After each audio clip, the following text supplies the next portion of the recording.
Vamos a estar considerando durante 3 domingos consecutivos algunos aspectos bíblicos, teológicos y prácticos de la problemática del sufrimiento. Soy consciente al abordar estas exposiciones que no van a ser exhaustivas, es decir, no pretendo dar respuesta a todos y cada uno de los interrogantes misteriosos que tiene la realidad del sufrimiento. Solo quería compartir con mis hermanos en la congregación algunas de las conclusiones, de las experiencias prácticas derivadas tanto de mi ministerio, de mi ejercicio profesional. Trabajo prácticamente todas las horas del día con gente que está pasando por graves momentos de sufrimiento, como compartir mis propias experiencias personales al respecto. Hoy vamos a estar considerando la persona del que sufre, es decir, el sujeto sometido a sufrimiento. Para ello vamos a hacer un análisis exhaustivo de la biografía de Job. El próximo domingo vamos a estar considerando dónde está Dios cuando sufrimos, las aparentes ausencias de Dios en los períodos de sufrimiento. Y el tercer y último domingo intentaremos responder a la pregunta de si realmente el sufrimiento tiene algún propósito, si sirve para algo, cuál es la utilidad del sufrimiento. Vamos entonces esta tarde a intentar responder a esta primera gran pregunta. ¿Qué pasa por dentro de una persona en una situación de sufrimiento? Vamos a intentar hacer algo así como una radiografía interior, psicológica, espiritual, moral, del hombre, de la mujer atribulados. Vamos a intentar desgranar al máximo de profundidad todo lo que ocurre en una persona atribulada. Valga decir de entrada que hay 2 grandes tipos de sufrimiento. Hay un sufrimiento que podríamos llamar agudo, puntual, que dura poco tiempo, muy intenso, como puede ser, por ejemplo, la enfermedad propia o de un ser querido, la muerte de un ser querido, un accidente, una situación de paro, etc. Son situaciones que duran un tiempo muy circunscrito, muy limitado. Pueden durar meses, pueden durar 1 o 2 años, 3 años, pero realmente son situaciones que llamaríamos agudas. Por el contrario, hay otro tipo de sufrimiento que, en contraposición a este, es mucho más crónico, es continuado, es sutil y no dura solamente meses o años, sino que acompaña a una persona a lo largo de toda su vida. Es, por así decirlo, un sufrimiento crónico, pero igualmente devastador. Si al anterior sufrimiento, el agudo, podríamos decir que actuaba por inundación, como si de un chaparrón se tratara, este actúa más en forma de gotera, va goteando a lo largo de los años y poco a poco erosiona de una manera devastadora las resistencias espirituales, emocionales y físicas de una persona. Y quiero hacer esta distinción porque muchas veces al pensar en sufrimiento pensamos solo en el primer grupo, el sufrimiento agudo, puntual, muerte, enfermedad, etc. Pero yo quiero sugeriros que el otro tipo de sufrimiento, el crónico, el continuado, hace probablemente mucho más daño en el creyente que no el primero. La soledad no deseada, por ejemplo, en un anciano, en una persona viuda, la soledad del celibato no deseado, una vocación frustrada del tener que pasarse 30, 40, 50 años de la vida trabajando en algo que a uno no le gusta, que le es frustrante, que le produce rechazo, unas condiciones de trabajo que no van con la vocación de uno. Un matrimonio desgraciado en el que por sentido del compromiso, de la fidelidad, ambos siguen juntos, soportándose el uno al otro, pero son el uno una gotera para el otro. Una situación de complejo, por ejemplo, por minusvalía física. Todo esto son situaciones que actúan en forma de gotera, pero que son sufrimientos intensísimos y que poco a poco pueden llegar a erosionar la salud en el sentido global de una persona de una manera muy importante. De tal manera que esta tarde y los próximos domingos, al hablar del sufrimiento, no voy a tener primariamente en mente a la persona que ha perdido a un ser querido, a la persona que ha pasado por una situación de sufrimiento agudo, sino más bien estas personas que sufren el sufrimiento en forma de gotera, las personas solas, las personas frustradas laboral y vocacionalmente, las personas con matrimonios rotos que por amor al Señor siguen juntos, las personas con importantes complejos y minusvalías físicas. Este tipo de sufrimiento es fundamentalmente al que me voy a estar refiriendo. El pasado mes de julio, en un viaje, tuve ocasión de conocer a una señorita, que había quedado huérfana de padre a los 7 años. Su padre era médico y murió en accidente de tráfico cuando ella tenía 7 años. En los últimos 15 años había vivido los siguientes acontecimientos. Eran 3 hermanos, de ellos uno paralítico en una silla de ruedas por la triste enfermedad de la esclerosis en placas. El otro hermano, médico también, se le puso una denuncia por malpraxis, era anestesista, y de manera totalmente injusta se le censuró con una fuerte sentencia. En Estados Unidos las situaciones de malpraxis están a la orden del día, y como resultado de esta sentencia injusta decidió abandonar la medicina y retirarse prácticamente del mundo. Ella hacía 5 años había empezado con un cáncer de mama, del que había tenido 2 operaciones. Afortunadamente parecía que estaba recuperada, y muy recientemente estaba pasando por problemas importantes de división en su iglesia a la que quería muchísimo.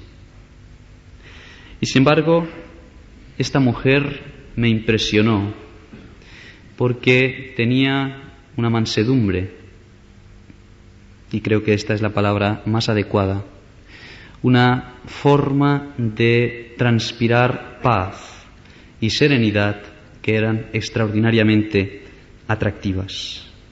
Prácticamente lo había perdido todo. Además, era soltera, en un celibato, en una soltería no deseada.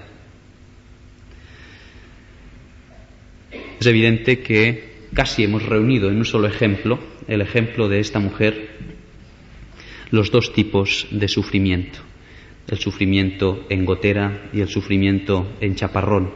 Afortunadamente, la mayor parte de nosotros no estamos sometidos a estas situaciones, pero hay personas que realmente pasan por situaciones absolutamente devastadoras y misteriosas. Toda esta introducción un poco larga era para que entendamos qué tenemos en mente a la hora de hablar, de entender del sufrimiento. Vamos entonces ya, sin más preámbulos, a hacer un análisis de la persona que sufre. ¿Qué sabemos de una persona que está pasando por una experiencia de sufrimiento? He escogido el caso de Job por dos razones. La primera razón es que es probablemente el personaje más popular a nivel de la calle. Cuando a una persona se le pide un ejemplo de paciencia, aún no siendo creyente, se le cita, se le da el ejemplo de Job, este pobre hombre que tiene más paciencia que Job. Pero sobre todo, la segunda razón, porque la Biblia misma nos presenta a Job como paradigma, como ejemplo supremo de la persona que sufre. Podemos ver, por ejemplo, en Santiago, capítulo 5, versículo 11. He aquí tenemos por bienaventurados a los que sufren. Habéis oído de la paciencia de Job y habéis visto el fin del Señor, que es muy misericordioso y compasivo. De tal manera que es la palabra del Señor mismo que nos pone a Job como paradigma de la persona que sufre. Y es cierto que el Job que encontramos en Santiago, descrito, es un Job que ha pasado la reválida del examen del sufrimiento con sobresaliente y matrícula de honor. El Job de Santiago saca matrícula. Pero para llegar al Job, si os gusta más, del capítulo 42 de su libro, de Job, ha habido un proceso largo, doloroso, turbulento, que es extraordinariamente importante de entender, porque hay una diferencia muy importante entre el Job de los capítulos 1, 2, los primeros del libro, y el Job del capítulo 42 de su libro. En otras palabras, Job tuvo que aprender paciencia, tuvo que aprender a afrontar estas situaciones de sufrimiento a través de un proceso duro, durísimo, de aprendizaje. Yo quería sugeriros que este proceso que vamos a analizar dentro de un momento es exactamente el mismo por el que tiene que pasar cualquier creyente que quiera aprobar el examen del sufrimiento con buena nota. Observo en el libro de Job 4 grandes fases, 4 grandes etapas que nos demuestran los diversos estadios espirituales y psicológicos de este hombre y que nos ayudan a entender qué pasaba por su mente. En primer lugar, la primera etapa es lo que podríamos llamar la etapa del silencio. El dolor ha sido tan agudo, tan fuerte, tan brutal, tan repentino, que Job queda como paralizado. No puede ni siquiera reaccionar, no sabe qué responder. Es lo que en medicina llamaríamos una situación de shock emocional. Por ejemplo, en el capítulo 2, versículo 13. Así se sentaron con él en tierra por 7 días y 7 noches, y ninguno hablaba o le hablaba palabra. Parecía casi una reunión de mudos, el festival de los mudos, porque veían que su dolor era muy grande. Nadie abrió boca durante todo este periodo porque veían que su dolor era muy grande. Y esto ocurre con mucha frecuencia. Cuando el dolor es repentino y es agudo, hay una primera etapa, de total perplejidad en la que no podemos siquiera balbucear palabra, ni siquiera nos creemos lo que está pasando. Curiosamente, fue en esta primera etapa donde los amigos de Job actuaron correctamente. Fue la única vez, la única cosa que hicieron bien. En todas las demás, como veremos, fueron metiendo la pata uno tras otro progresivamente, como si se lo hubieran propuesto deliberadamente. Pero por lo menos en esta primera etapa actuaron bien. ¿Por qué? Porque no abrieron boca, guardaron silencio durante 7 días y 7 noches. Esta etapa puede durar desde días a semanas, es totalmente imprevisible, depende del tipo de trauma, depende del tipo de personalidad, etc. Pero es importantísimo respetar el silencio de una persona que está afrontando el inicio de un trauma muy importante. Sin embargo, hay una segunda etapa, que es lo que podríamos llamar la etapa de la explosión. La etapa de la explosión es casi la opuesta de la anterior. Todo lo que antes había callado, ahora es justamente lo contrario. Job saca todo lo que tiene dentro y se queja amargamente contra todos. Ya no puede aguantar más. Explota y saca todo lo que hay dentro. Vamos a leer algunos versículos que nos enseñan esto. Desde luego la lista no pretende ser exhaustiva. Cada uno de vosotros puede profundizar en la lectura del libro. Capítulo 6, versículo 2 y 3. Oh, que pesasen justamente mi queja y mi tormento, y se alzasen igualmente en balanza, porque pesarían ahora más que la arena del mar. Por eso mis palabras han sido precipitadas. Capítulo 7, versículo 11. Por tanto, no refrenaré mi boca. Qué Job más distinto. Por tanto, no refrenaré mi boca. Hablaré en la angustia de mi espíritu y me quejaré con la amargura de mi alma. Me quejaré con la amargura de mi alma. Capítulo 10, versículo 19. Vamos a leer el 18 también. ¿Por qué me sacaste de la matriz? Hubiera yo expirado y ningún ojo me habría visto. Fuera como si nunca hubiera existido, llevado del vientre a la sepultura. Unos deseos importantes de no haber nacido. ¿Para qué vivo? ¿Para qué sigo viviendo? ¿Para qué me sirve estar aquí? Más me valdría no haber nacido, más me valdría haber muerto.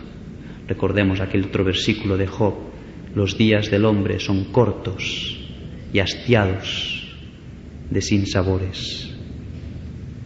Normalmente en esta segunda etapa de explosión, de expresión de sentimientos, la culpa va dirigida hacia afuera, hacia los amigos, hacia Dios.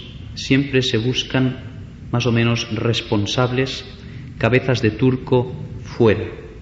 Es lo que se llama la culpa centrífuga y es un fenómeno psicológico muy natural. El acusar siempre a los demás de lo que nos ocurre.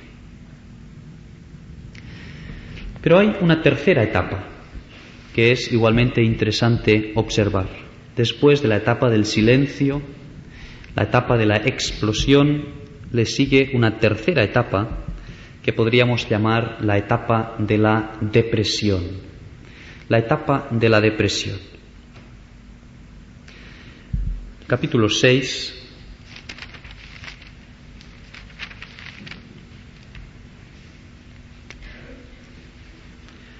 Versículo 8 y 9. ¿Quién me diera que viniese mi petición y que me otorgase Dios lo que anhelo? ¿Y qué era lo que anhela? Que agradara a Dios quebrantarme, que soltara su mano y acabara conmigo. Sería aún así mi consuelo. Job quiere morirse, no quiere seguir viviendo. Este es el síntoma de depresión por excelencia, el querer acabar con la vida de uno mismo. Capítulo 7, versículo 16. Abomino de mi vida, no he de vivir para siempre. Déjame, pues, porque mis días son vacíos, son vanidad. La vida no tiene ningún sentido. Desde luego que estas fases no siempre se presentan de manera limpia cronológicamente, sino que pueden ir mezcladas, pero son una realidad en la persona que sufre. Y quizás la más importante de todas ellas es la cuarta y última fase.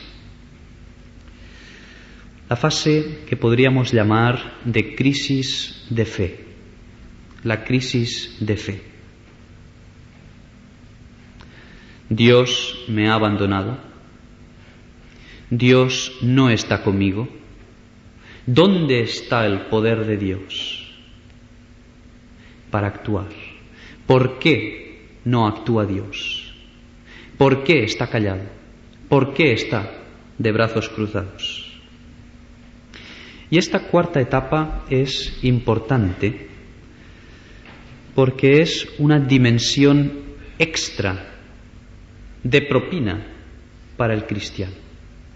Un no creyente pasa normalmente por las tres primeras etapas. El cristiano, además, por el hecho de ser cristiano, tiene la cuarta etapa añadida, repito, como si de una propina bastante desagradable se tratara. La crisis de fe. Especialmente perder la confianza en Dios. Y la situación más o menos suele ser siempre en estos términos. La pregunta no es tanto, o la actitud no es tanto de rebeldía contra aquel mal en concreto, sino que la pregunta es si soy inocente, si no lo merezco, es injusto, yo no he hecho nada. La clave está en lo inmerecido de lo que nos está ocurriendo, en la absoluta inocencia del que sufre este sufrimiento. Sabéis que normalmente suele ser a creyentes destacados. No son los creyentes de primera regional, si es que existe esta categoría, sino que suele ser a los creyentes más activos, más destacados, más maduros, más entregados, a quien el Señor misteriosamente permite más la prueba. Intentaremos responder algo de esto el último día. El caso de Job es realmente ejemplar. Y ahí es donde hay el meollo de la perplejidad. ¿Por qué yo? ¿Por qué yo? ¿Qué he hecho yo para merecer esto? Es una paradoja absoluta. Y esto es lo que vivió Job en esta cuarta etapa que, repito, es de propina para el creyente. Capítulo 9, versículo 21.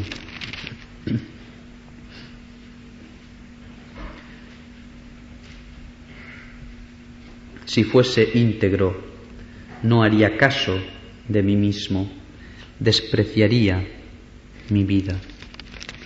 capítulo 13, versículo 18.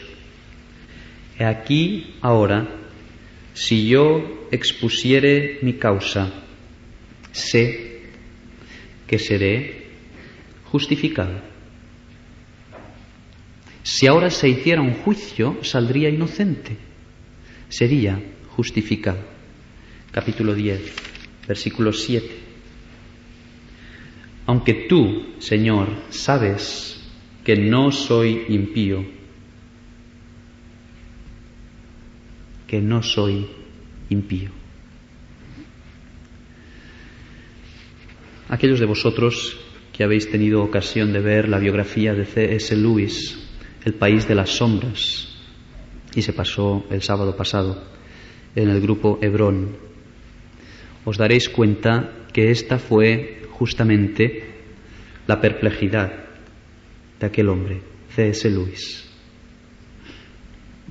Tardó muchísimos años en casarse,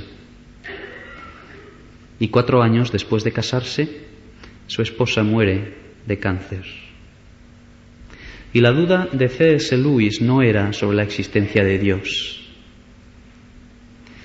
Su gran duda, su tremenda duda, era sobre la bondad y sobre el poder de Dios. Voy a citar textualmente un fragmento de su libro Un luto observado, escrito con motivo de la muerte de su esposa. No creo que esté tanto en peligro de perder la fe, dice Lewis. No voy a dejar de creer. El peligro auténtico está en creer cosas terribles sobre Él, sobre Dios. La conclusión a la que temo llegar no es Dios no existe, sino vaya Dios tengo. Repito, la conclusión a la que temo llegar no es Dios no existe, sino vaya Dios tengo.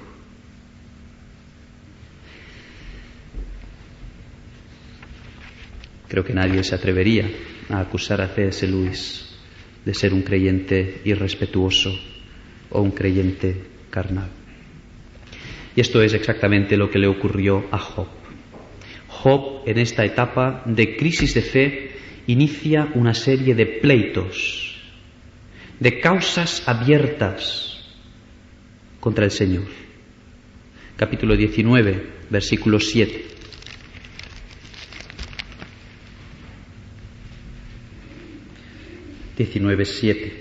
He aquí, yo clamaré agravio. Yo clamaré agravio. Y daos cuenta el escepticismo, el pesimismo de Job, tan propio de esta cuarta fase. Y no seré oído. ¿De qué va a servir? Porque no me va a oír.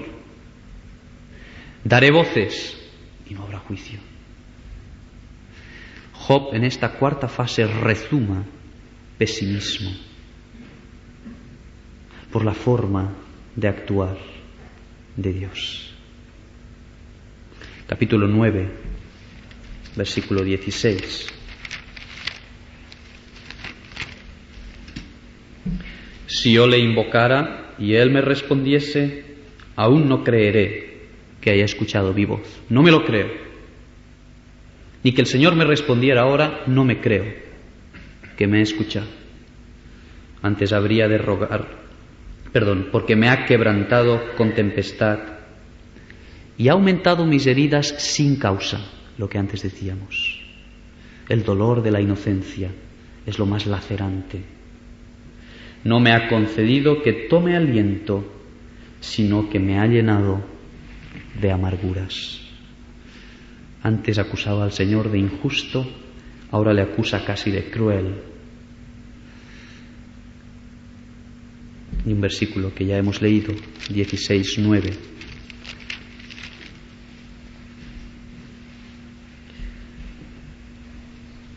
Su furor del Señor me despedazó y me ha sido contrario. Crujió sus dientes contra mí aguzó sus ojos mi enemigo. tiene al Señor aquí prácticamente como un enemigo. Destructor de esperanza. Capítulo 14, versículo 18. No vamos a leerlo, solo la última parte del 19. De igual manera, haces tú perecer la esperanza del hombre. Qué palabras más fuertes. Qué palabras más fuertes.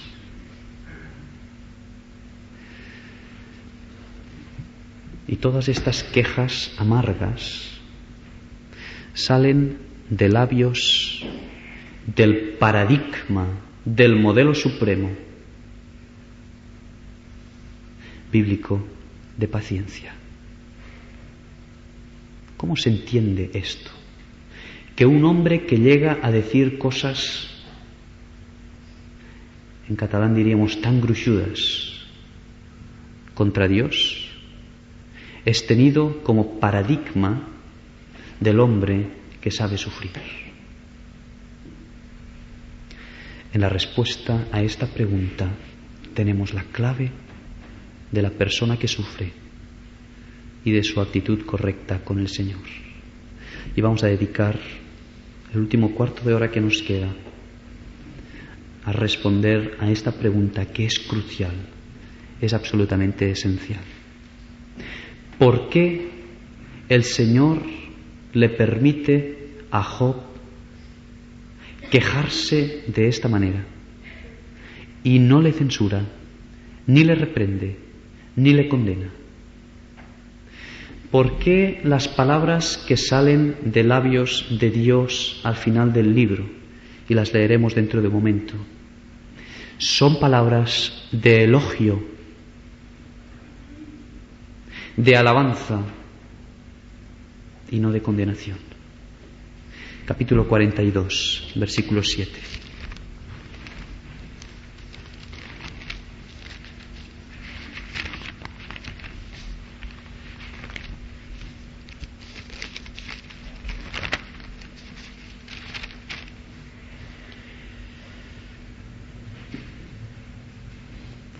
Y aconteció que después que habló Jehová estas palabras a Job, Jehová dijo a Elifaz temanita: mi ira se encendió contra ti y tus dos compañeros, porque no habéis hablado de mí lo recto, como mi siervo Job.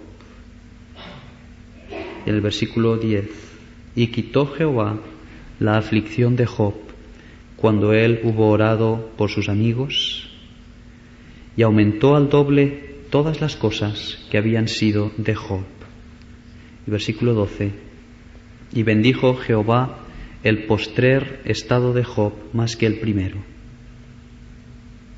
Versículo 17: y murió Job viejo y lleno de días. ¿Dónde está el secreto? Yo quiero sugeriros que hay una doble razón por la cual el Señor no censuró a Job. En primer lugar, la expresión casi violenta, enojada, de las dudas, de las quejas, de la amargura, no es una negación de nuestra integridad, no lo es, sino que es más bien expresión de la misma. Porque integridad y honestidad van juntas, siempre. Es correcto quejarnos a Dios.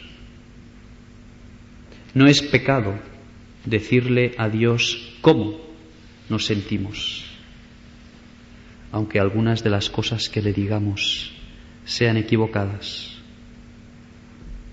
Lo que es totalmente incorrecto, y sí es pecado, es proyectar sobre nuestros hermanos, sobre la Iglesia, esta amargura. Esto es justamente lo que dice Santiago: no os quejéis unos contra otros, en el versículo inmediatamente anterior, sino expresad vuestra amargura y vuestra queja directamente al Señor. Dios se complace más con la honestidad, aunque sea osada, aunque implique dudas, que con una fe superficial, triunfalista, superespiritualista, del sonríe, Jesús te ama. Creo que ya he mencionado aquí más de alguna vez el peligro de lo que llamamos el estoicismo cristiano. El estoicismo viene a decir más o menos que hemos de aguantar con una sonrisa en los labios todo lo que nos venga, todo lo que nos eche. Un escritor español de la generación del 98, Ángel Ganivet, quien por cierto terminó suicidándose, decía que el estoicismo está profundamente arraigado en el alma española. Yo casi me atrevería a decir que el estoicismo está también indebidamente arraigado en muchos creyentes, evangélicos o católicos, da lo mismo, en España. Y tenemos una actitud hacia el sufrimiento estoica, superespiritualista, marmórea, de mármol, que el Señor mismo no nos está pidiendo. Y ante el sufrimiento queremos ser más espirituales que Dios. Esto podía estar muy bien en Séneca, el príncipe de los estoicos, pero no en un creyente. La Biblia es extraordinariamente realista. Es muy importante la expresión de las dudas, de la amargura, de las quejas. ¿Sabéis por qué? Porque sin expresión no puede haber aceptación. Y este es un punto muy importante. El mayor obstáculo para una aceptación profunda de un problema es el no haber expresado previamente, con fuerza, con intensidad, el dolor de esta situación. Repito, el gran obstáculo para llegar a aceptar es no expresar, previamente reprimir hacia adentro.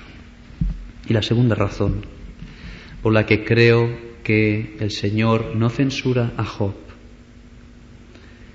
es lo que podríamos llamar la paradoja de la rebeldía. En apariencia parece que Job está rechazando a Dios con estas cosas tan fuertes. En realidad se le está acercando intensamente, íntimamente. La lucha de Job con Dios es la lucha de un amante. ¿Habéis visto alguna vez a dos novios o a un marido y una mujer pelearse? En muchas ocasiones, estas fricciones y estas peleas son fruto de la intimidad, del amor que el uno espera del otro. Si el uno no esperara nada del otro, si pasaran el uno del otro mutuamente, no se pelearían. Muchas peleas proceden de la intimidad, porque a través del acercamiento mutuo hay heridas, hay roces, hay fricciones. La pelea, la lucha de Job con el Señor nace de un amor profundo, de un deseo intenso por encontrarse con el Señor en una situación parecida a la de Jacob con el ángel. Esto es lo que podríamos llamar la intimidad del conflicto. Toda intimidad acarrea conflictos.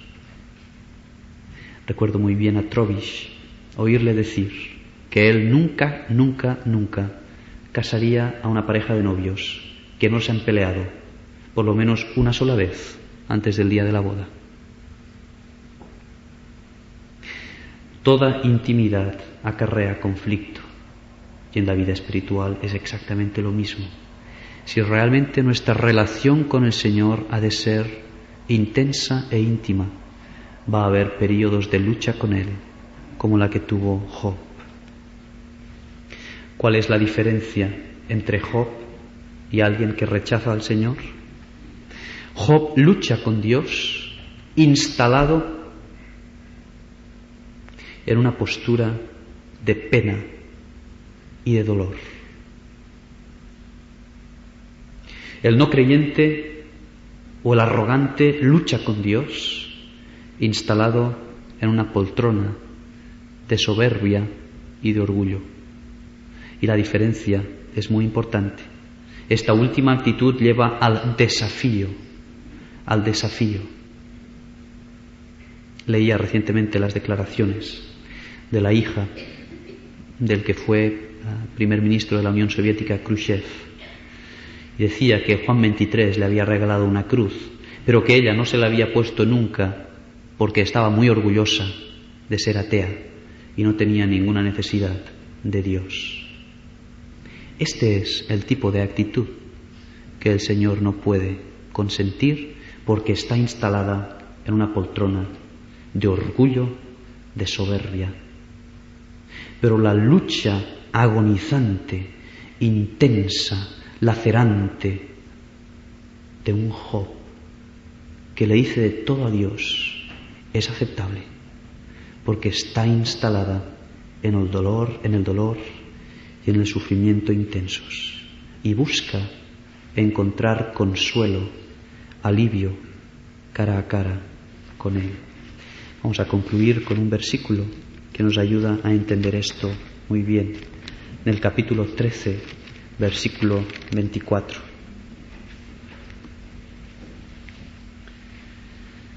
Versículo 23 también. ¿Cuántas iniquidades y pecados tengo yo? Muéstramelo. Este es el gran problema de Job. Dime, ¿en qué pecado? ¿Qué he hecho? Si soy inocente, ¿para qué todo esto? ¿Cuántas iniquidades y pecados tengo yo? Hazme entender, por favor, te lo pido, muéstrame en qué he pecado, en qué he fallado. ¿En qué he fallado? Esto es lo que llevaba de cabeza a Job, como decíamos antes. Hazme entender mi transgresión y mi pecado. Y el versículo que sigue ahora es el que resume de manera preciosa lo que estábamos diciendo. ¿Por qué escondes tu rostro? Job busca desesperadamente en el sufrimiento encontrarse con el Señor. Es por esto que el Señor se lo perdona todo y le pone como modelo supremo de paciencia en el sufrimiento. Creo que es mucho lo que podemos aprender, pero sobre todo una cosa: no condenemos al que está sufriendo. Cuidado con el inquisidor que llevamos dentro. Cuidado con los torquemadas que cada uno de nosotros lleva dentro. El Señor respetó sagradamente las protestas de Job y no vamos a respetarlas nosotros, las de nuestros hermanos. El próximo día vamos a comentar un poco cuál es la actitud práctica que debemos tener ante una persona que sufre, pero valga esto como anticipo. Cuando la protesta está instalada en el dolor y en la pena, no en la soberbia y en el orgullo, el Señor acepta y por tanto nosotros también debemos aceptar. Que así sea.